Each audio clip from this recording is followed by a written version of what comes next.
Hello, everybody, and welcome to REBT Works, a podcast where we cover pretty much anything that is related to REBT. I'm Dr. Steve Johnson, president of the Albert Ellis Institute, and today I am excited to have Dr. Raymond DiGuiseppe, the director of professional education at the Albert Ellis Institute, and also the chair of International Training and Standards Committee, as well as professor of psychology at St. John's University here. And I interviewed Ray just a few months ago on the topic of anger. We got tremendous response from that interview, and a few questions came up, so we're going back to the well and asking Ray if he can help us sort through some things. Welcome, Ray. Thanks for agreeing to do this. Thank you, Steve, for asking me, and it's a pleasure to be here, and I hope we can have a good conversation. Fantastic.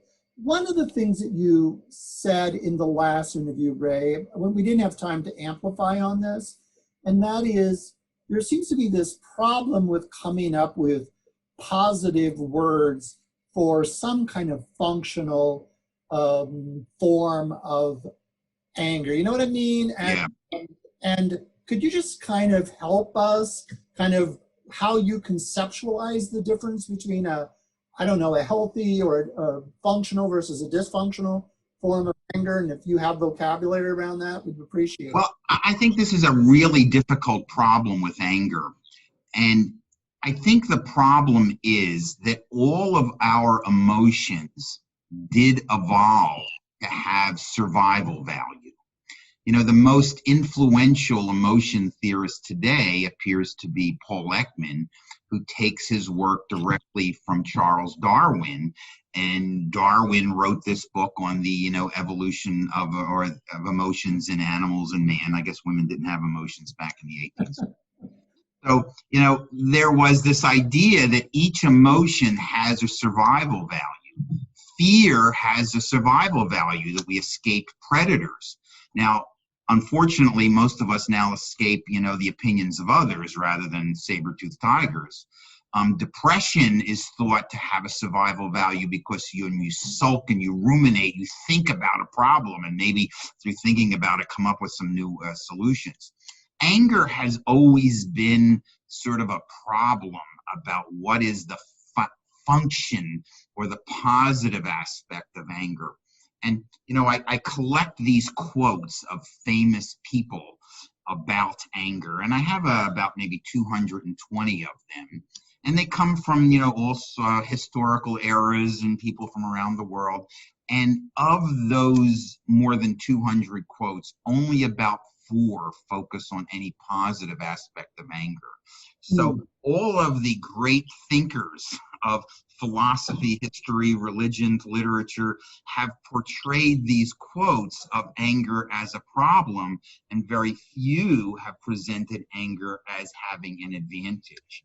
So that seems to be the difficulty that we have, is that our entire philosophical, literary, religious institutions of cultures around the world see anger as a disruptive, difficult thing. However, it would not have evolved. We would not have it if it did not have some function. And so that would really be the issue. There aren't very many good theories about what the purpose of anger is, but there's a group led by a guy named Sell who has what he calls the recalibration theory of anger. And the recalibration theory says the purpose of anger is to change the other person who I'm angry with opinion about me. So if you call me an idiot or a blowhard and I get angry at you, the purpose of anger is really to affect your image of me or the surrounding people's image of me. So anger then is a mechanism of, I guess, propelling the person who's angry into a better impression in the eyes of others, right? Now, if you think about that for a second, if you're going to steal my money, and I sort of yell and scream, I want you to think that I'm strong and that you can't get away with this. And I want everybody watching to think they're strong and I can't get away with this. If I'm a member of a marginalized group and I get angry, maybe the purpose of the anger is to change their opinion and of me and say, I am not the lesser than human being than you think I am. So I think it sort of helps to see this cell recalibration idea is that the purpose of anger is to influence the impressions of others about the person who's experiencing anger. Okay, and that can be positive. Now, given that, what are the positive aspects of anger?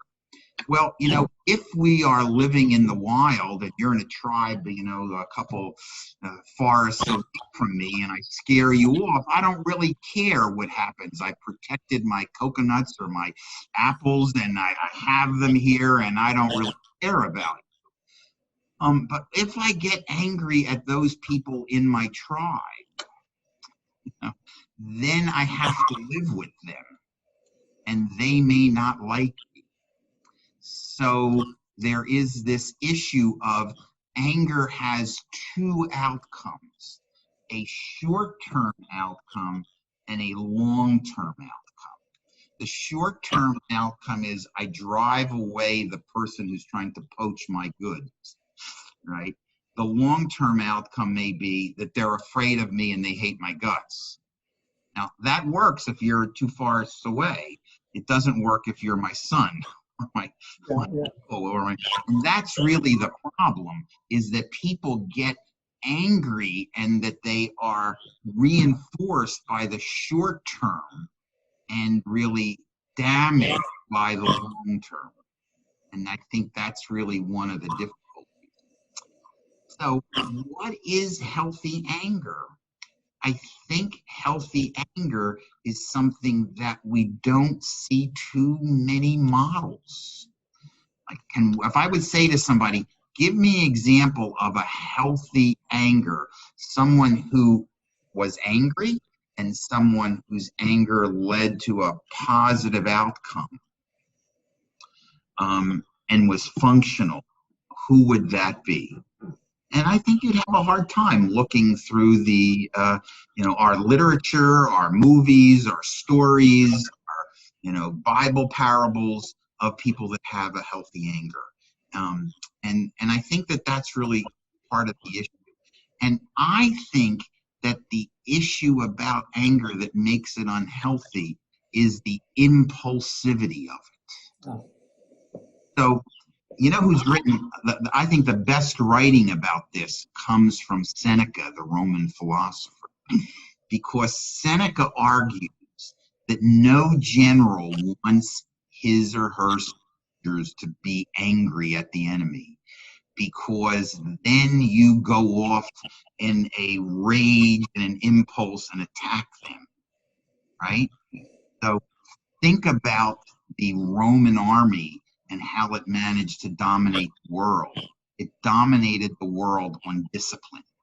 The Romans kept formation, they kept their shield walls, they kept their turtle formation with the shields above them, and it was through that orderliness. So you have to have an emotion that gets you aroused and ready to commit to action, but not too impulsive to say, that guy over there shot my friend and I'm going to go get him, and I run after him, break ranks, and then my whole, troop, my whole legion gets destroyed. That's really is the real key problem. And if you look at, I guess I have this history or this hobby of studying military history.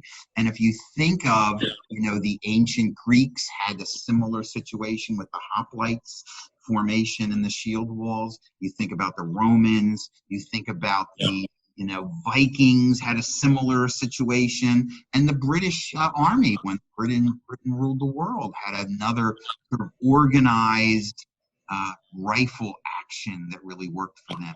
The enemy of healthy anger is the impulsivity. And as soon as you become so enraged that you're going to impulsively think in the short term, you lose track of your long-term goals. I think so. That's it. Interesting, if you follow the psychological literature, anger is often perceived as an impulsive emotion that leads to impulsivity. Well, that's disturbed anger. A person that has a functional anger that they want to change something is really thinking about a long-term strategy to change the world in the good that they want to see it to be, right? So I think that's it. It's the impulsivity. I may say a nasty thing to you because I don't like what you said, and then, I've insulted you, and the people in the audience think I'm an idiot, and the long-term consequences are bad, rather than say, what is my goal? And how do I want to think about it strategically? So if your anger leads to an impulsive act, I would say it's likely to be destructive.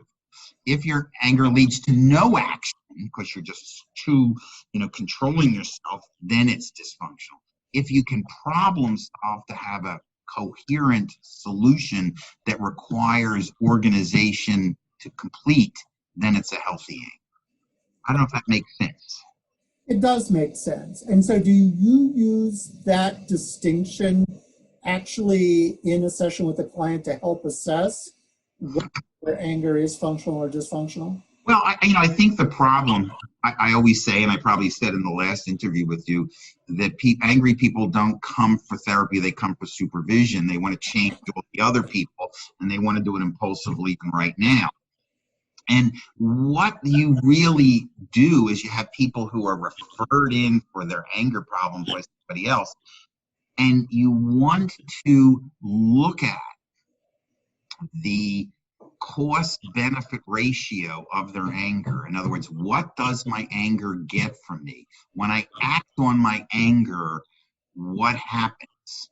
And my research team here at St. John's, we've been doing a study of looking at different CBT and REBT constructs that people challenge in therapy that lead to anger. And we find that one of the strongest is this idea of what are the consequences of my emotional experience. And my anger doesn't work for me to accomplish my long-term goals is a thought that leads to less anger. Okay. And so it's really like, what's going to happen and are you going to get what you want? Ray, that cost-benefit analysis, what you're doing after the event, does that change the future behavior then? Yes, I think, I would say that as a therapist, before I challenge any angry client's irrational beliefs, I'm going to say, does your anger work for you? Does your anger help you get what you want? And very often I don't have to get to challenging the beliefs. That's sufficient for them to say, hey, I can control this. Now, the problem is that the cost-benefit ratio doesn't work unless you have something else to compare it to. And most people don't usually have an idea of what a healthy anger is. So I've really been interested in this since, I guess, in the past year or more. I guess a year ago, we were all reacting to Black Lives Matter and the George Floyd, events, demonstrations. And the people who were engaged in those demonstrations, what do we call their emotion? Yeah.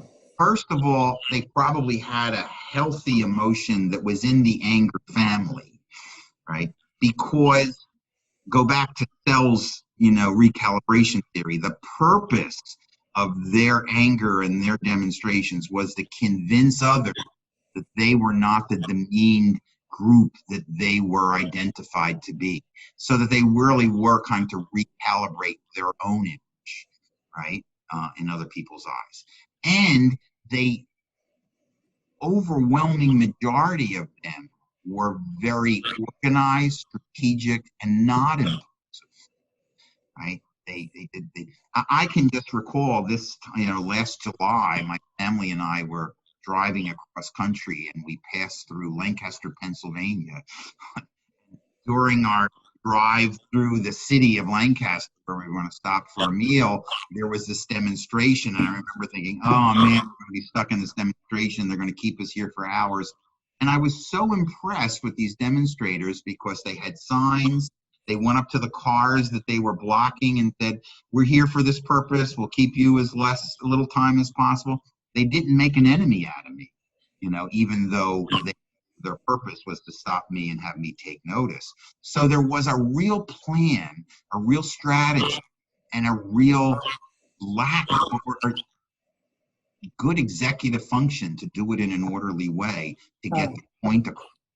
And there was a long-term goal, not a short-term goal of let me get some revenge on these people right now.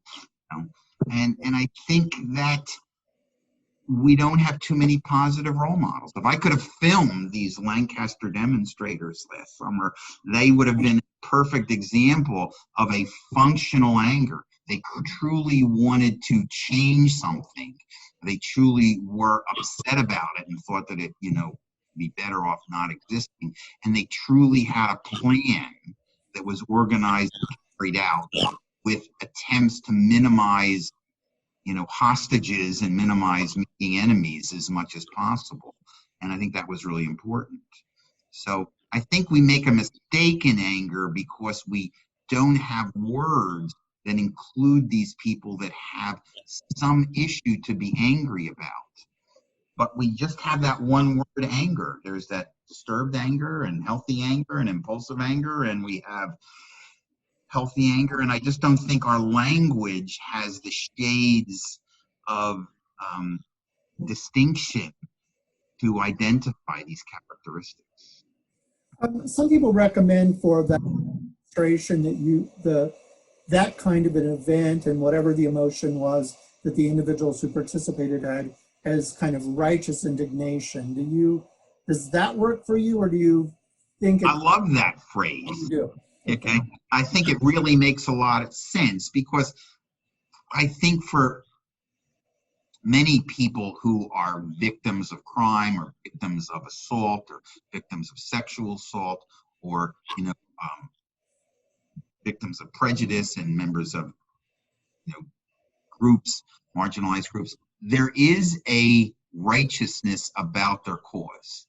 In other words, they are correct that the other people have acted immorally. And I think it's important for us to remember that all emotions theorists identify anger as one of the so-called moral emotions with shame and guilt. There's these three emotions that have this characteristic that they're about morality. And anger is chief amongst them, right? Yeah. And I don't think that we often acknowledge and validate that the person who is angry can be angry about some issue and that they have a righteous attitude. Now, I'm not crazy about the word righteous most of the time, but it is right. And indignation sort of is an anger family word, but it doesn't lead to that impulsivity. Yeah. So clinically, I often help clients come up with their own words. Like, let's describe this and say, how would you name it? Or do you know anybody that has a healthy anger like this? Who is that person? Might be Uncle Harold or, Aunt Mabel or something like that. And we can say angry like Aunt Mabel because we have a role model that we want to have people identify with rather than sort of that impulsive anger. Yeah. So I think we have a serious linguistic problem. I'll share this with you. Maybe I've said this once before, so I apologize if I did. We do a lot of training in REBT in Latin and Spanish-speaking countries. We don't have this language problem when they translate. Somehow Spanish language has a finer distinction of the different types of anger. And they'll say, oh, yes, that means that, and they'll just go moving right along like, okay, they have the words for that. And English may be the most difficult language. So that's kind of it. So, Ray, let me do a hypothetical. So let's say you have one of the individuals who raided the Capitol building, right? Mm-hmm. And you're working with them. I may have just answered my question. because you said one thing that, many of them have gone off to court. They're in that process. And one of the things they claim was that we don't have a lot of the stories, but that they're not sure that it was worth it, that they may have made a mistake. And was it worth it? Did they? Yeah, kind of a post hoc, pro and con for that, right? Yeah. Well, you're only an insurrectionist if you lose. You're a freedom fighter if you win. There you go. So that may be part of the issue. But because anger is a moral emotion, the issue with, let's say, people in that cohort or group is their purpose to dominate and subjugate other people, and they're angry because they think they have the right to. And now you have an issue of, is your anger existing to put you higher and above other people, or to put you in an equal relationship with other people? And most psychotherapists, I think, don't want to take on that moral challenge. Yeah. Right? So if someone is angry because a marginalized group person became president, and they're really angry about that, well, is their anger about maintaining a status that requires unjust treatment of others? And what would they do if they were on the other side? Yeah. That might be one of the places that I would go. I think that it's very hard when you're dealing with anger, guilt, and shame to not deal with moral issues. Now, I don't know about most psychotherapists, but, I went to Catholic school. I'm still in Catholic school. I'm not teaching at St. John's. You couldn't get away from it. Can't get away from it. And, as an undergraduate, we all had to take a philosophy minor. And I took one course in moral philosophy, which is probably more than most other psychotherapists. But it doesn't make me an expert in moral philosophy or moral decisions. And so I think that psychotherapists don't really have as much training, discussion about how to handle clients' moral dilemmas, or how to address behaviors that involve an action that may be deemed by some people to be immoral, if not by them, may be not our strength, which may be why we don't want to deal with it. Yeah, I find that some of the grad students, one of the big questions they always ask is, how can I treat somebody if I find what they're doing to be morally repugnant? Yeah, well, I guess that's really the issue. Now, it may be morally repugnant to you. It's not morally repugnant to them.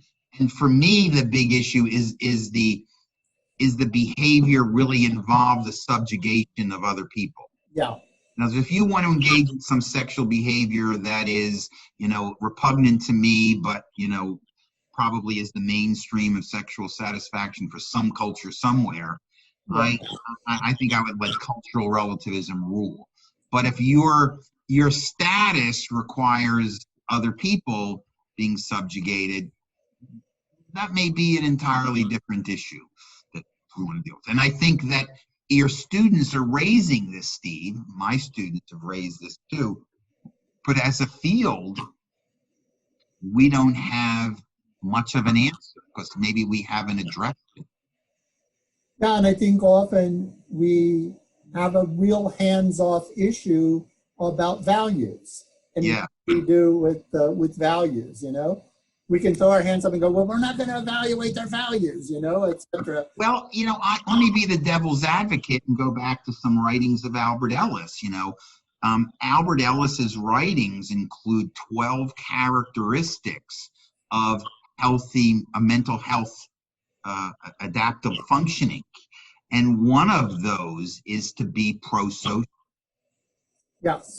And that Al very specifically said that human beings are better off living in a society where all people are treated equal and all people are treated well, and that's one of the characteristics of a mentally healthy person. So as an REBT theorist, I think I have firm ground if I quote Al, but I think psychotherapy in general has not taken that position very much and may have avoided it. Yeah.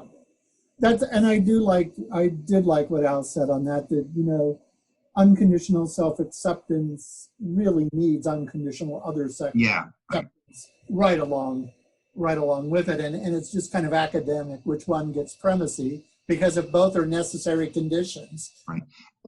Both, right? And if you look at the issues that are being researched, there's this new area of experimental philosophy that really addresses moral issues. See, it's the old trolley car experiment that people talk about, like you have this trolley car and it's going down a track and it's going to hit, 6 people, but you could throw the switch so it goes over and only kills 1 person. And it's a way of, sort of studying moral rules from a philosophical and yet from an experimental position. And some of the research results on that indicate that there is a lot of cross-cultural agreement on what's considered a immoral or a moral response. So it may be that as a species we have more issues some issues that we agree on that are morally okay and some that are morally not okay. Maybe not all of them, maybe we have to, but the experimental philosophers are the people I think who are taking on this issue now. And maybe we want to do that with anger, just to get some anger philosophical experiments to see what kind of anger is justified, and call it righteous indignation. I'm going to have to dust off that PhD in philosophy. Yeah. All right, this is fascinating. I don't want to hold you up, but I do have one question then, which is fascinating, and I know this could take another hour, but what do you see as one of the primary research interests right now that you need to tackle with respect to anger, or you're interested in tackling? I think that there are a couple. One of them is this idea of the cell recalibration theory, that my anger is about changing you and other people's view of me. And this is also in another line of research that my group has been doing in what we call the honor code. In other words, I have to be seen as honorable and have a good reputation. And most people get angry when they think that their reputation is being impinged upon. Yeah. Right? And so that sort of tells us 2 things. Number one, some people have too sensitive an ego and it gets bruised easily. But it also tells us that a lot of people in the world don't feel that they're being treated adequately or respectfully. And so we've developed what we call a code of honor scale. And we're doing another study about this code of honor. And our hypothesis is that it's probably going to predict your dysfunctional anger more than demandingness or frustration tolerance over generalizations. And we're going to collect some data on that in the fall. So I think that issue of respect is one. The second, and it's related, because people who have this honor code want to change your opinion of them by getting revenge against you. In other words, if I can hurt you enough, then you'll respect me more. Really, you'll feel me more, fear me more. And I think that revenge is really the part of anger that we have not studied enough. Psychoanalysts have really studied it much more than cognitive behavioral and behavioral therapists. They have a rich literature on it. It's not a literature that I find accessible because they tend to write in theoretical terms that I don't always get. But revenge is really, I think, the key issue. And revenge seems to be a very crucial aspect of the anger experience. Some anger researchers will say you can't have anger without revenge. Now, revenge is sort of a distinctive characteristic of anger. And I think that if you can change your anger, you change your ideas of revenge, you can change your anger to a more functional emotion. I have one thing I'll leave you with on this, and maybe I've said this before, so I apologize if you've heard it. Years ago, when we were doing training at the Albert Ellis Institute at the old 65th Street building, we had this South African psychologist, a guy named Ray LaFerro. And Ray was an industrial psychologist. And after the regime change, where Nelson Mandela and the Black African National Congress took control of the government, Ray stayed working as a industrial psychologist for the mining companies to help all the new hires who were previously excluded adjust to the different types of jobs. And he had a lot of interaction with Nelson Mandela. Oh. And so I had to ask him, I said, well, how did Nelson Mandela account for the fact that he had a fairly revengeless regime change? And Mandela immediately focused on Zimbabwe, or what used to be called Rhodesia. There was a country north of South Africa called Rhodesia, developed by Cecil Rhodes, that had a similar but much more suppressive white regime. And when their government changed hands from a white to a black government, there were many more murders and much more violence. And Mandela pointed to that. He said, well, we could be like Rhodesia. If you're angry and you think about the past, you focus on revenge. If you're angry and you want to build a future, you have to think about forgiveness and acceptance. So I think Mandela has really left us with an issue about time sensitivity. It's the tense that we think about may influence what we do with revenge or acceptance. That's a great point, and very hopeful point. Yes, it is. It is, because again, if you study African history, the difference between South Africa and Rhodesia, Zimbabwe, is really very striking, and the differences in the attitudes of the leaders may have accounted for that. Well, Ray, as always, it was fascinating. I'm going to have to catch up with you in another few months to see how that research is going. Okay, Steve, thanks. It was a pleasure. My pleasure. Thanks so much, and have a great day. Okay.